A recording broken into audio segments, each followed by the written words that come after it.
好，欢迎来到快乐手工。今天想分享给大家的是一款可折叠的购物袋。咱们呢准备一块长度92厘米、宽度40厘米的主体材料。现在看到的呢是对折的大小，底部呢需要打2个角，这儿是4厘米，这儿5厘米。这个呢是做提手的材料，长度66厘米，宽度16厘米。这是做收纳小口袋的材料，它呢长度32厘米，宽度13厘米。最后呢咱们还需要一颗龙虾扣。首先咱们做这个小口袋，咱们把它对折，然后车上这3条边，在这儿呢留一个反口。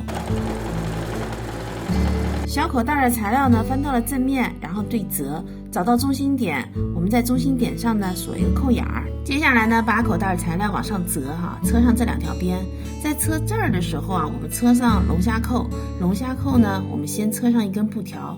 现在小口袋呢基本上就做完了只要在这儿钉颗扣子就可以了。接下来呢我们开始做提手，这儿是中心线，两边呢往中心线折叠，然后对折，我们在这2侧各车2毫米的窄边。接下来呢我们就需要把提手固定在主体材料上，先把主体材料呢折叠一下第一次呢折叠2厘米，第二次呢折行4厘米，然后离中心点两边各5厘米，我们搁上提手。